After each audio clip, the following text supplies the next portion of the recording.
Muy buenas tardes. Estamos ya iniciando este año 2021, el 14 de enero, y son las 5 de la tarde, como ajustamos todos los jueves. Esperemos que el 2021 sea un año próspero para todas las personas que nos escuchan, que sea un mejor año que los años anteriores y que tengamos dicha, prosperidad y hoy un factor común a salud, y que prontamente tengamos toda la población de nuestro estado la vacuna que ya empezó a aplicarse a partir del día de ayer en las instituciones de la Secretaría de Salud. Hoy les tenemos una primera sesión del año, una sesión para nosotros muy importante, una sesión de arranque, como comentamos en el año 2020, a finales de 2020.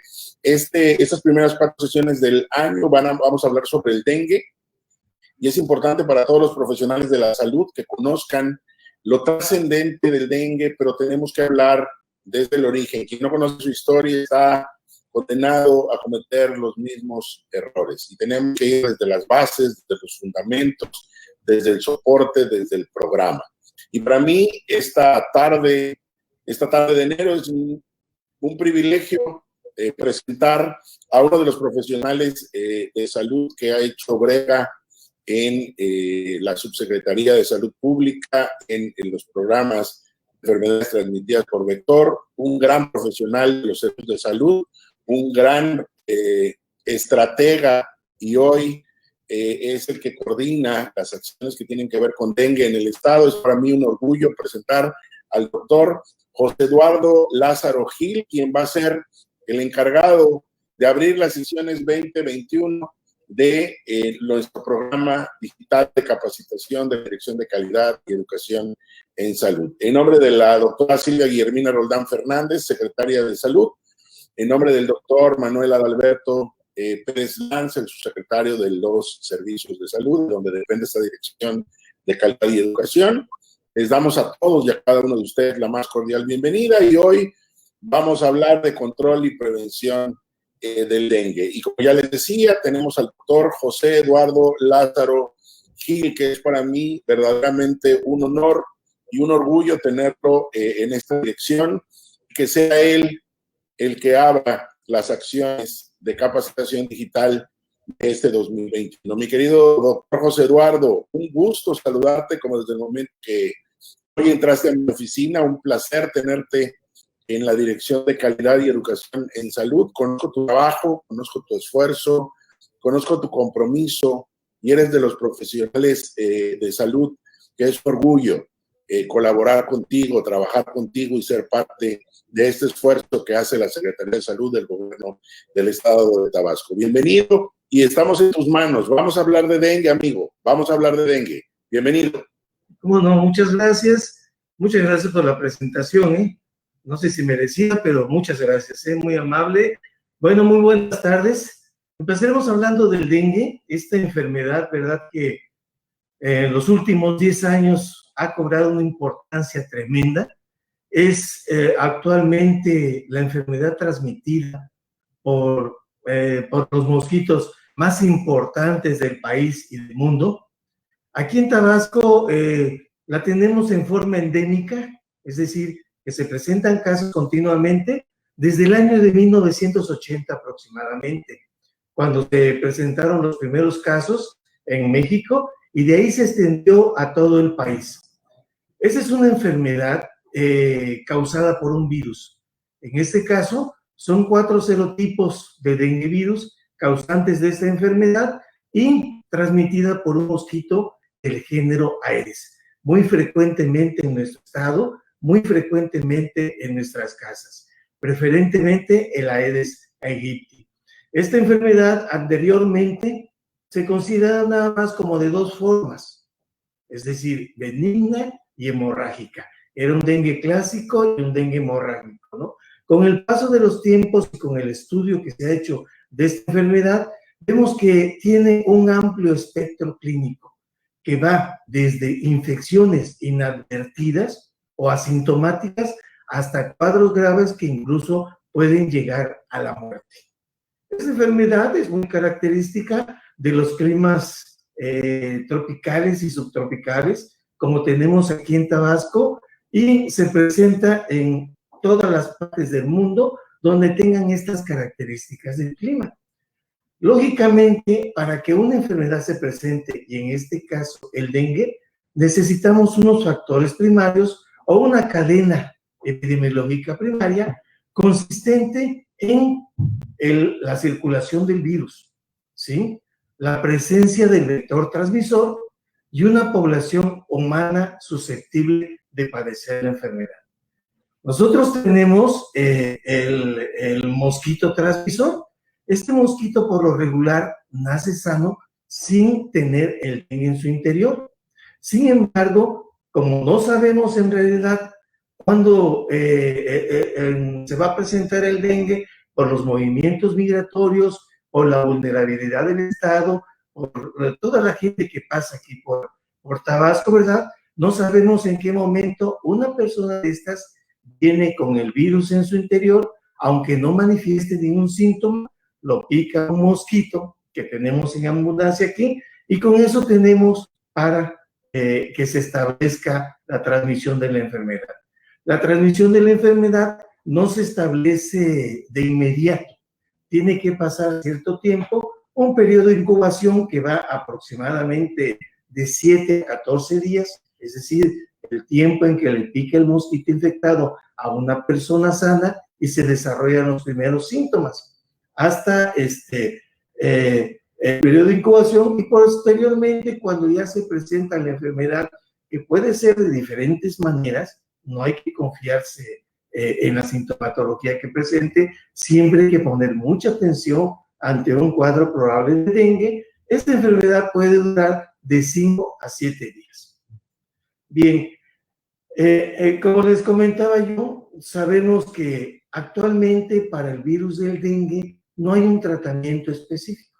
Es decir, no hay un antibiótico, un antimicrobiano, ni un antiviral efectivo para eliminar prontamente el virus del dengue. No hay. Y las vacunas que se han desarrollado no son efectivas al 100%, porque hay que recordar que el dengue es causado por los 4 denguevirus de serotipos del dengue, ¿verdad? Y entonces la vacuna muchas veces no abarca los 4 serotipos. Hay que tener mucho cuidado con eso, ¿no? La población humana susceptible, pues andamos aquí en Tabasco, si no tenemos cuidado, no tenemos que ir a lugares muy selváticos o lugares muy inhóspitos para que nos contagiemos de la enfermedad, porque muchas veces tenemos el mosquito ahí dentro de las casas, ¿no? Y entonces no se puede proteger tampoco a la población humana susceptible si ella no hace acciones para protegerse a sí misma, ¿no? Sin embargo, el eslabón más delicado o más susceptible de atacar en este caso es el mosquito transmisor, principalmente el Aedes aegypti. Y es necesario conocer algunos hábitos de este vector transmisor de la enfermedad. En primer lugar, podríamos decir que es un mosquito de hábitos netamente urbanos, doméstico, que va muy asociado a las poblaciones humanas. ¿Por qué? Porque las poblaciones humanas le proveen del medio de desarrollo y del alimento que necesita el mosquito para desarrollarse. Como toda en la naturaleza, hay un mosquito macho y hay un mosquito hembra. Apenas nacen los mosquitos, se aparean, y con ese primer encuentro, la mosquita hembra ya es fértil durante toda su vida, ¿sí? Y va a necesitar la sangre humana, preferentemente, para poder desarrollar los huevecillos. Es decir, el mosquito también busca los medios de subsistencia de su especie. Cuando el mosquito hembra deposita sus huevecillos, busca cualquier recipiente, preferentemente que esté a la sombra y lógicamente que tenga agua, ¿no? Y esta agua, cualquier recipiente que contenga agua, se le denomina criadero. Y estos criaderos pueden ser tan pequeños como una tapa de una corcholata de refresco, hasta como un tambo de 200 litros, hasta como un tinaco con una cisterna. Es decir, en cualquier recipiente o en cualquier oquedad, incluso natural, cuando se desgajan alguna rama de los árboles y queda un hueco ahí y recibe agua, en esos lugares también se puede desarrollar el mosquito. Cualquier lugar donde pueda contener agua durante al menos 7 días es un sitio propicio para que se desarrolle el mosquito.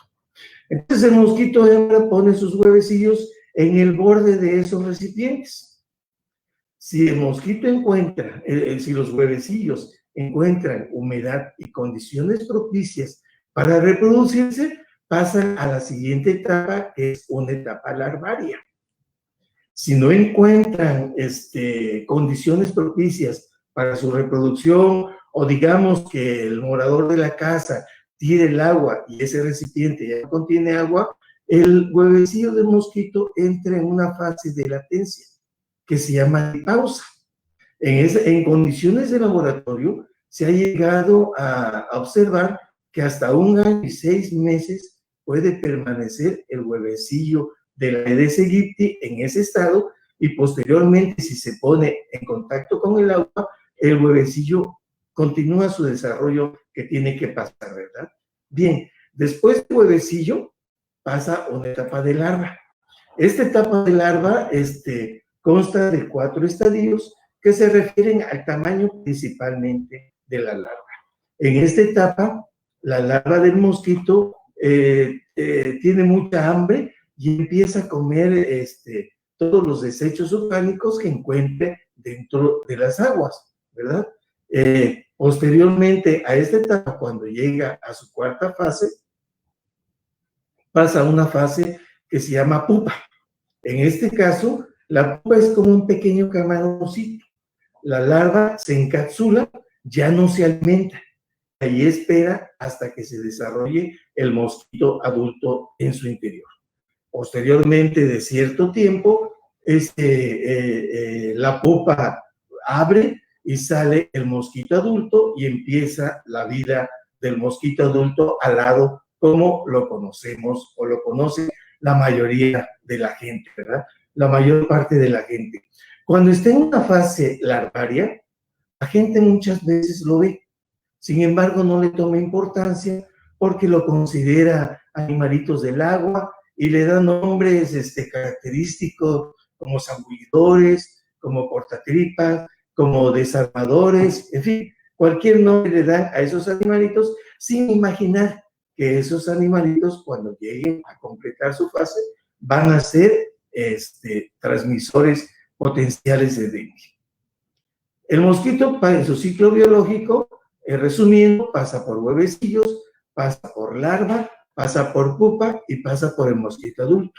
Y una cosa de suma importancia aquí es que de las 4 fases, 3 fases forzosamente tiene que realizarlas en el agua. Si no tiene agua, el mosquito no se desarrolla, no llega a su etapa adulta, ¿verdad? Entonces, esto es muy importante porque se ha considerado a la Aedes aegypti como un mosquito doméstico, o incluso algunas gentes le han llamado como la mascota de la casa, porque como decíamos antes, le proveemos del alimento y de las condiciones ideales para reproducirse. Sin embargo, este mosquito es el que nos va a transmitir el dengue. Mencionábamos que tenemos al menos 4 serotipos de dengue virus que son los que transmiten el dengue. Un serotipo puede tener una inmunidad por largo plazo a ese serotipo. Cuando tenemos dengue, por ejemplo, tenemos dengue por el serotipo número 1, estamos inmunizados al serotipo número 1. Pero si se presenta el dengue virus número 2, podemos tener nosotros otra vez dengue por dengue virus número 2. Asimismo, si se presenta el dengue virus número 3 y el dengue virus número 4. ¿Y cuál es la mayor importancia de todo esto? Que conforme se van haciendo infecciones repetidas, tenemos mayor posibilidad nosotros de desarrollar las formas graves de la enfermedad. Y las medidas de prevención son tan simples como eliminar los criaderos y no permitir que haya mosquitos transmisores. Si no tenemos el mosquito transmisores, no importa que haya una población humana susceptible, ni que esté circulando el virus en algunas personas. No hay manera de que se transmita la enfermedad. Tiene que ser forzosamente a través de los mosquitos transmisores. Y ahí entra una situación de que pueda ser cualquier persona, cualquier morador de la casa, utilizando la estrategia del patio limpio, del cuidado del agua almacenada y de los 4 pasos que se han mencionado mucho, que son el lava, tapa, voltea y tira, ¿no? Lava, ¿por qué? Si nosotros algunos somos muy dados a tener floreros con plantas acuáticas dentro de las casas. Esos hay que revisarlos y hay que estarles cambiando el agua cada 3 días mínimo. Y no solamente cambiarles el agua, sino que cada vez que le cambiamos el agua, limpiarle por dentro las paredes al recipiente donde tengamos esta planta acuática. Porque si se forma el musgo o la lama que queda en la parte del interior de los recipientes, ahí pueden quedar los huevecillos, por el mecanismo que ya hemos comentado, y cuando se le vuelve a poner agua a ese recipiente, lógicamente el huevecillo otra vez hace su desarrollo, ¿verdad? Muchas veces también tenemos cubetas con agua y lo único que hacemos es que tiramos el agua, pero no limpiamos el borde de las cubetas. Lo mismo pasa con los tambos de 200 litros. Es decir, hay que tirar el agua, pero hay que lavar también esa parte para evitar que queden huevecillos en el borde de esos recipientes, ¿no? Tapa. El ciclo biológico del mosquito, desde que se deposita el huevecillo hasta que sale el mosquito adulto, dura aproximadamente 7 días. También depende de las condiciones de alimentación y de las condiciones climatológicas. Muchas veces, cuando hay mucho calor, el desarrollo del mosquito se acelera y pueden salir mosquitos en menos de 7 días, ¿sí? Cuando hay frío también o cuando hay poco alimento del mosquito, el periodo se puede alargar. Puede ser que más de 7 días empiecen a salir los mosquitos, ¿verdad? Una cosa de suma importancia también en esto, ¿verdad? Es que el mosquito adulto cuando sale, habíamos comentado que se aparea casi de inmediato, empieza a desarrollar sus huevecillos y tiene que alimentar a esos huevecillos con, con la sangre humana, preferentemente. Puede utilizar sangre de animales, pero este mosquito tiene cierta preferencia por la sangre humana, ¿no? Y entonces tiene que desarrollar eso, y una cosa de suma importancia es que el mosquito se alimenta aproximadamente cada 3er día. Y cada 3er día está depositando huevecillos. ¿Por qué? Porque están madurando sus huevecillos y los está dejando. Y este mosquito no solamente deposita sus huevecillos en un recipiente. Si en el patio de nuestra casa o en el interior de nuestra casa tenemos varios recipientes con agua, el mosquito va a ir depositando sus huevecillos en cada uno de los recipientes, lógicamente para asegurar la supervivencia de la especie, ¿no? Es decir, si nosotros tenemos 10 depósitos ahí y limpiamos 9 y dejamos uno sin limpiar, pues ese nos va a dejar como criadero de mosquito para salir. Fíjense nada más la importancia de todo esto, que cada vez que el mosquito deposita sus huevos, de acuerdo a diferentes autores, diferentes estudios, puede llegar a depositar de 150 a 200 huevecillos en cada ovipostura del mosquito. La vida promedio de un mosquito adulto son aproximadamente 30 días.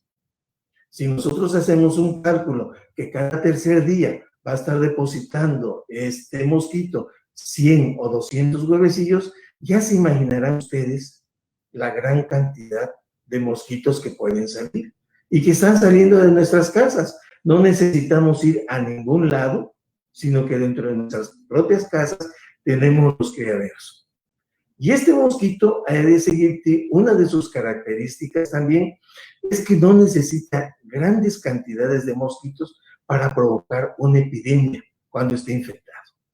Es decir, un mosquito, si estamos en un grupo, en un auditorio, no sé, en una reunión familiar, y anda un mosquito infectado, este mosquito pica a una persona.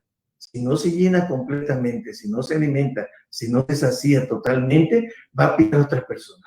Pero en el momento en que está picando a una persona, inyecta un poco de saliva que le sirve como lubricante, ¿sí? Y en la saliva se inyecta los virus del dengue.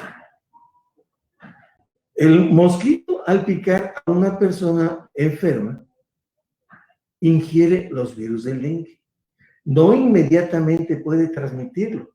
Tiene que pasar más o menos un periodo de 8 días para que el virus del dengue se desarrolle en el estómago del mosquito, se vaya a las glándulas salivales y posteriormente de ese tiempo ya el mosquito se vuelve infectante y cada persona que pique le va a dejar cierta cantidad de virus que son los que nos van a producir la enfermedad en diferentes espectros clínicos, ¿verdad?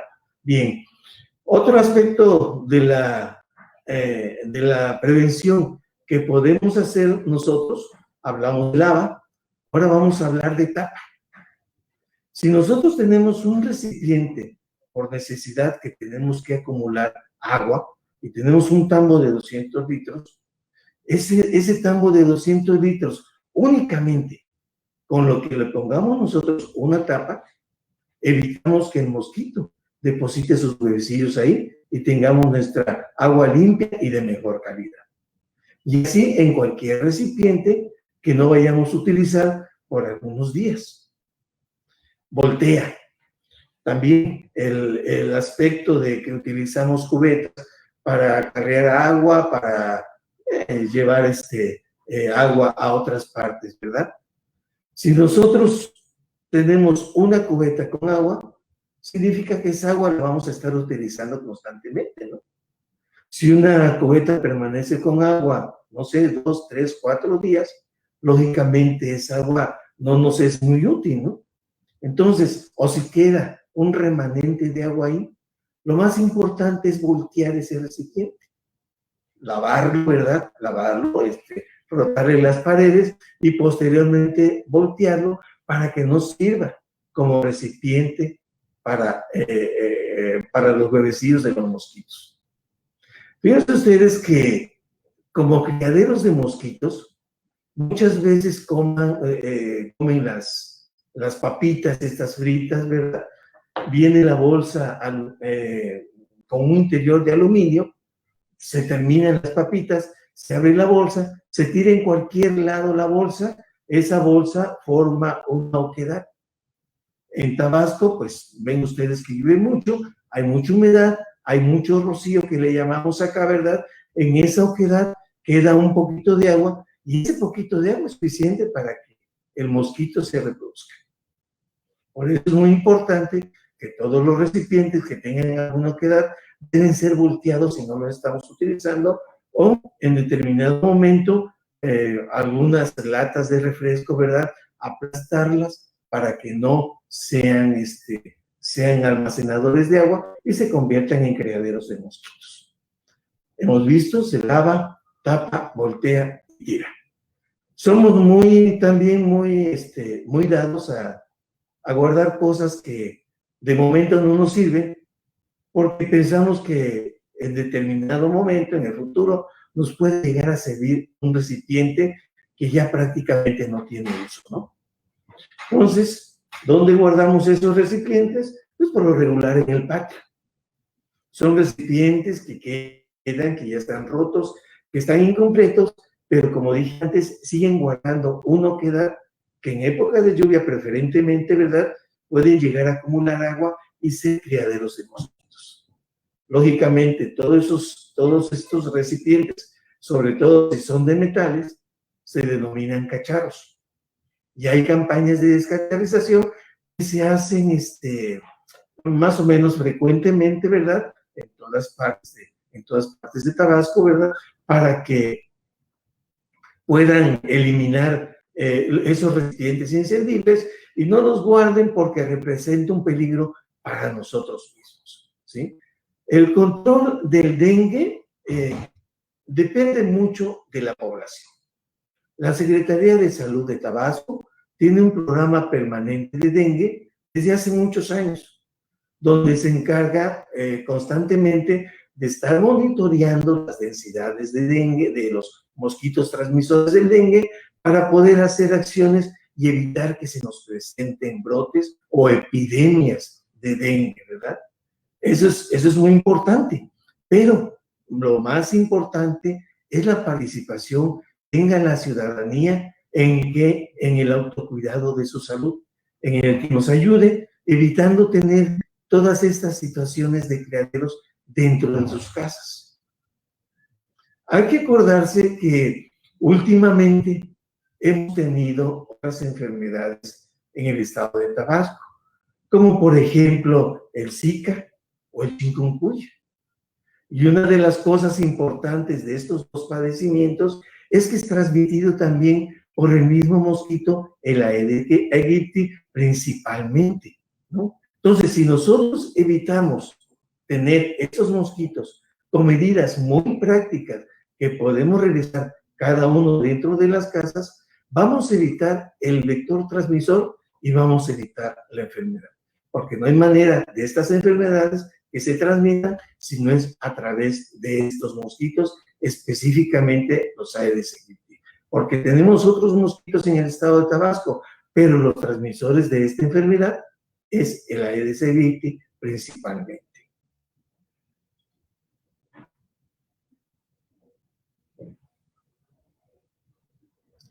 Muy bien.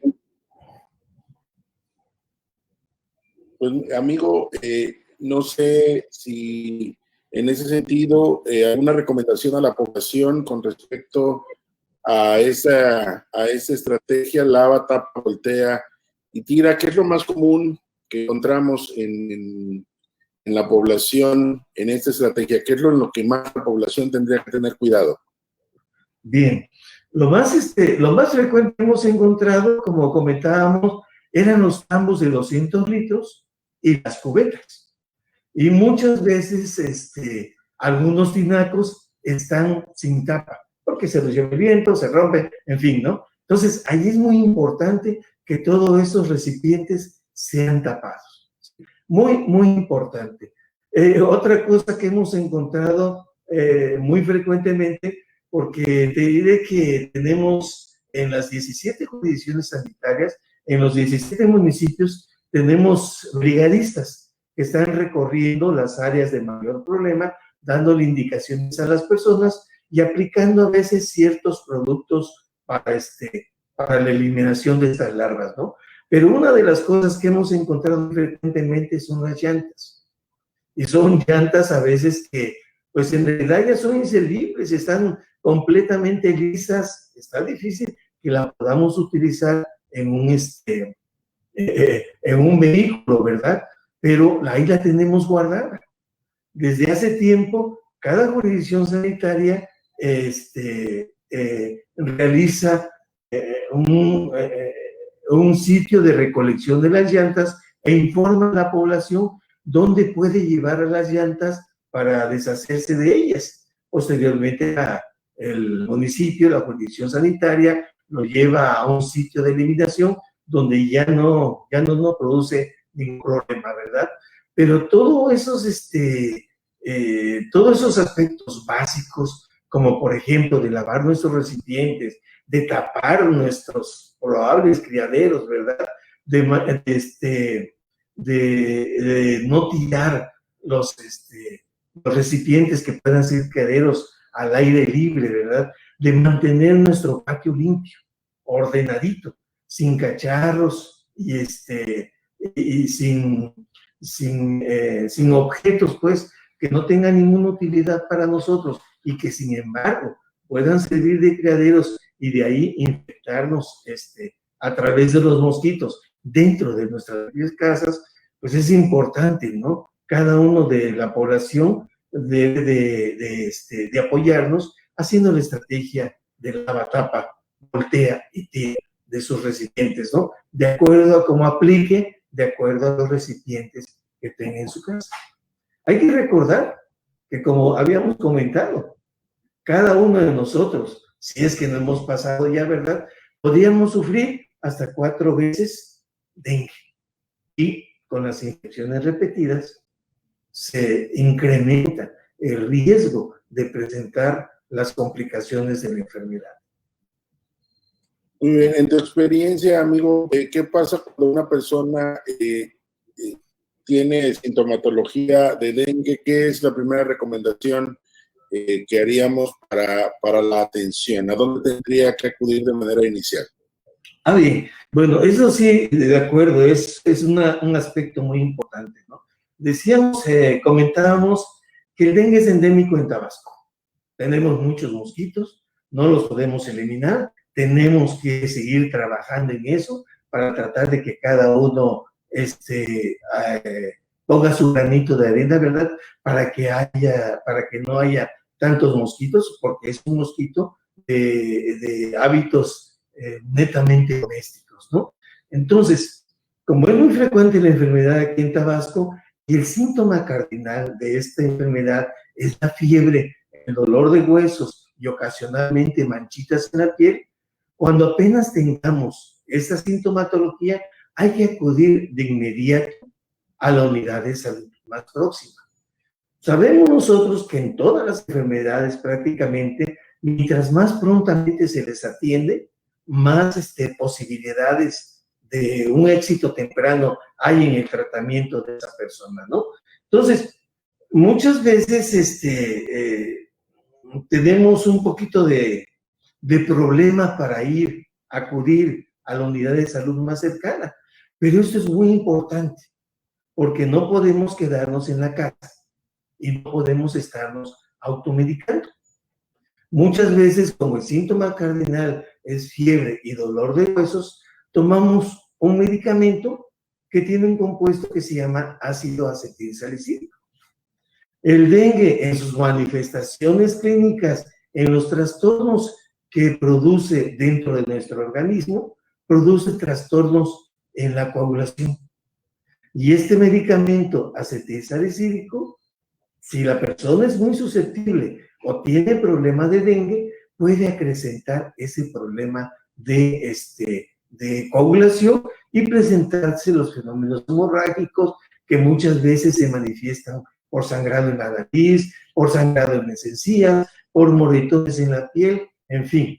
Entonces, ante el primer síntoma de enfermedad que tengamos, hay que acudir al médico. El médico nos va a hacer un historial, el médico, en base a su experiencia, nos va a dar ciertas indicaciones que tenemos que seguir nosotros, y si el médico lo considera muy fundamental, pues va a indicar algunos exámenes de laboratorio para confirmar o descartar la enfermedad, pero no dejar que la enfermedad evolucione.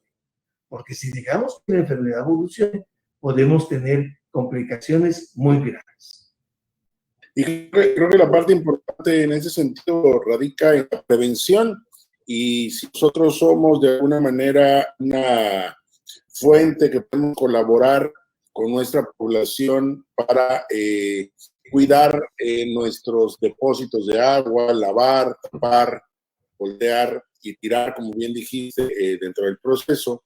Somos una zona del país endémica, por lo que quitar el dengue en ese sentido, eliminar el dengue es poco probable, pero si nosotros fortalecemos a los esquemas de salud con la aportación social. Por el otro lado, tengo los síntomas que pueden ser, en este caso nos comentas fiebre, dolor de huesos, manchas en la piel como signos y síntomas del dengue. Además, evito medicarme, porque cualquier cosa, por favor, en la población que se automedique, pues puede ser contraproducente ante cualquier situación. Y lo más importante, si tiene los síntomas, acuda por favor a nuestra unidad de salud más cercana. ¿Cuáles son los grupos que consideras, mi querido doctor, cuáles son los grupos de riesgo en qué población de nuestro estado tenemos que poner más atención si se presentan los signos y los síntomas? Bien, los grupos de riesgo, el dengue se presenta en los 17 municipios del estado. Lógicamente, el primer lugar en número de casos se lo lleva el municipio del centro por la densidad de población que tiene, ¿no? Y entonces, como comentábamos, ¿no? Que el dengue es va muy de acuerdo con las poblaciones humanas porque el mosquito transmisor tiene hábitos domésticos y está muy ligado a las costumbres humanas, ¿verdad?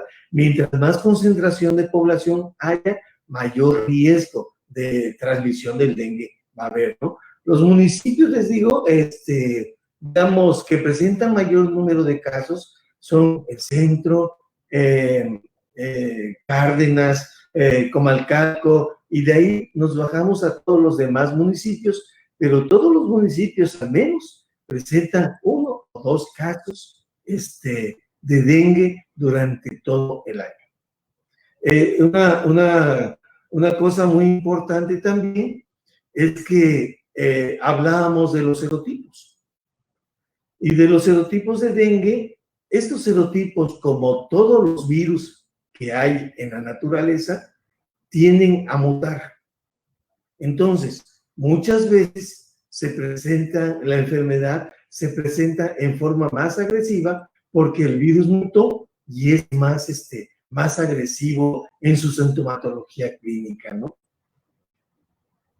Y evidentemente también, si he tenido insistentemente infecciones por dengue, pues también mi cuerpo se encuentra mucho más vulnerable que si nunca he tenido la enfermedad.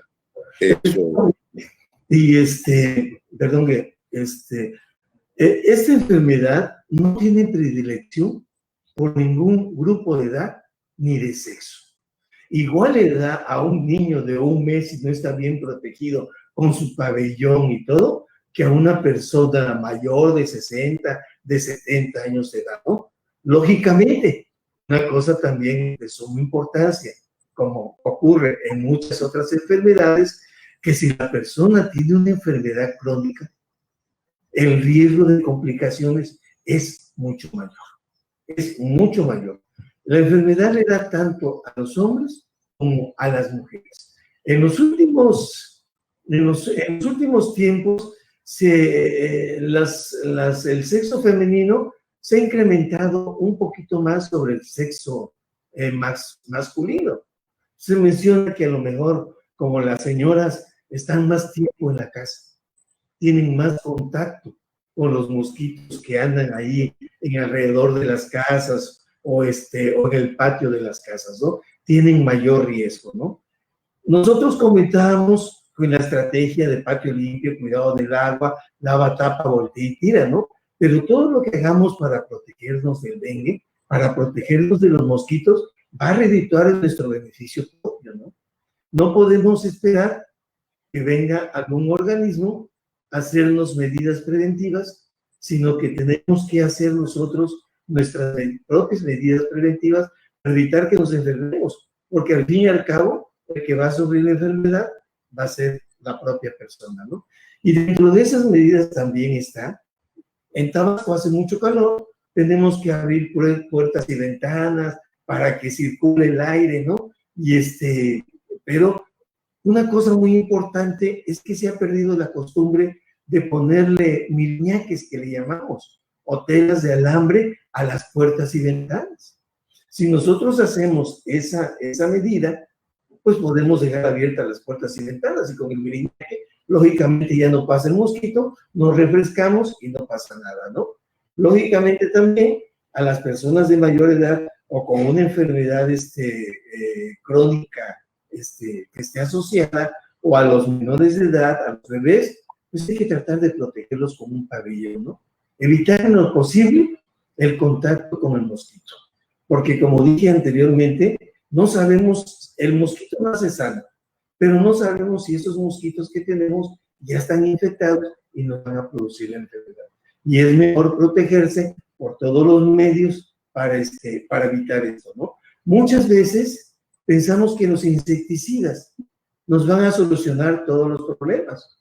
Pero hay una situación bastante importante. El mosquito pone sus huevecillos en varias partes para la supervivencia de su especie. Y así como pone sus huevecillos, también el mosquito dentro de su organismo se hace resistente a los insecticidas. Y muchas veces, si estamos utilizando muchos insecticidas, sea casero o sea a cielo abierto, ¿verdad? Lo que estamos propiciando es que matemos a todos los mosquitos susceptibles, pero aquellos mosquitos que son resistentes o que desarrollan resistencia a los insecticidas, pues no les va a pasar nada. Y en determinado momento ya vamos a tener puros mosquitos resistentes a los insecticidas. Y por mucho insecticida que estemos tirando nosotros, no vamos a solucionar nada, ¿no? Sino que lo principal son las medidas preventivas que cada uno de nosotros puede hacer en su casa y que no son costosas, onerosas. Tal vez requieren un poquito de tiempo para que nosotros identifiquemos cuáles pueden llegar a ser criaderos y aplicar la medida correctiva necesaria, pero es en propio beneficio. Correcto, correcto y bueno, además, porque creo que la solución a muchos de los problemas de orden de la salud pública es la unión de todas las partes. Nosotros, el sector salud, como parte regulador y parte de atención, pero creo que la sociedad debe participar en la parte preventiva y no esperar a que las enfermedades sean presa de nuestra sociedad. Creo que tener nuestros patios limpios, evitar la acumulación de aguas desde las flores o las plantas, los depósitos de agua que en ocasiones tenemos que tener. Ese no es la variable, pero creo que si los depósitos están debidamente tapados, si los recipientes que utilizamos de agua, al terminar de usar el agua que utilicemos, como bien dijiste en tu plática, limpiamos, que no genere un depósito, que no genere una variable de agua, y en el caso de un trópico húmedo como el de Tabasco, pues una cubeta que está con la boca hacia arriba, por la propia humedad puede configurarse como un depósito natural, un reservorio natural de dengue. Nosotros tenemos el cuidado de voltear este recipiente con la boca hacia abajo. Pues son acciones que estamos colaborando como sociedad y que juntos podemos impactar de manera directa en el dengue. No sé si tengas algún comentario final para cerrar esta conferencia que ha sido por demás enriquecedora del tema.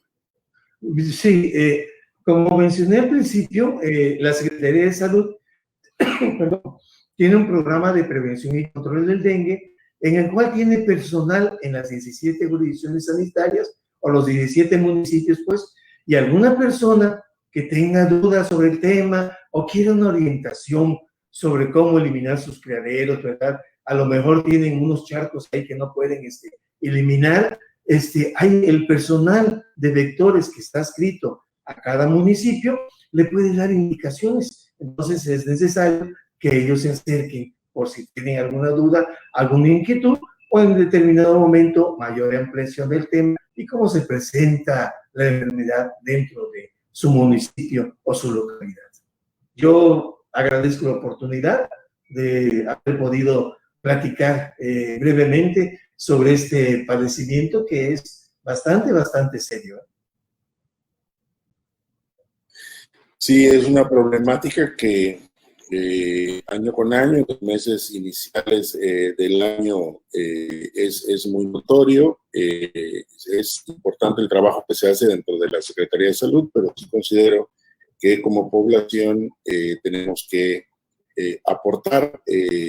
Si alguna persona de cualquier municipio tiene alguna duda, como bien decía el doctor José Eduardo, es importante que pregunten en sus jurisdicciones sanitarias, en las áreas de vectores de los municipios para recibir ayuda. Me quedo con varias reflexiones. La preventiva: lava, tapa, voltea y tira, y hacerlo de manera consciente.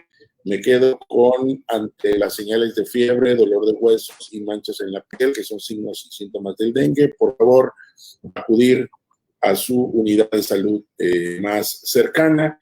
Y algo que considero importante y valioso para todas las patologías, independientemente de dengue: por favor, población, evite automedicarse. Y todas las personas que tengamos de forma directa o forma indirecta el quehacer de la formación, por favor, decirle a nuestra población, evite automedicarse, no compliquemos en ocasiones los signos y síntomas que tenemos, en ocasiones solo enmascaramos con la medicación, en ocasiones desviamos, y en ocasiones más que ayudarnos a tomar un medicamento, podemos estar generando una situación mucho más compleja. Doctor José Eduardo Lázaro Gil es el coordinador del programa estatal de dengue en Tabasco.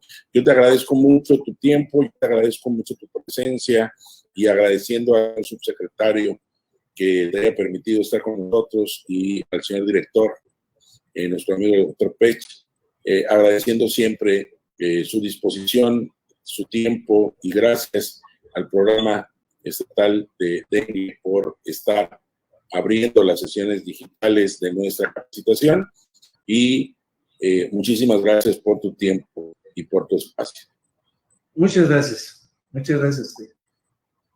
Muy bien, y entonces a toda la población que nos sigue, agradeciéndoles a todos la presencia, les recordamos que los jueves a las 5 de la tarde estaremos de manera insistente con ustedes estas 4 primeras sesiones con las cuales abrimos el día de hoy. Hablaremos de dengue. Gracias a todas y cada una de las personas que siguen estas videoconferencias que se van a volver, intentamos que se vuelvan una tradición educativa.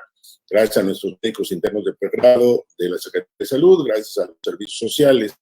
Esta información creemos que es para ustedes muy valiosa, se las van a encontrar todos los días en su quehacer cotidiano y es importante que tengan información reciente, vigente, técnico-académica y que les permita poder tener información válida y valiosa. A todos, muchísimas gracias. Confiamos en que cuidaremos, nos vamos a seguir cuidando, por favor, COVID, el uso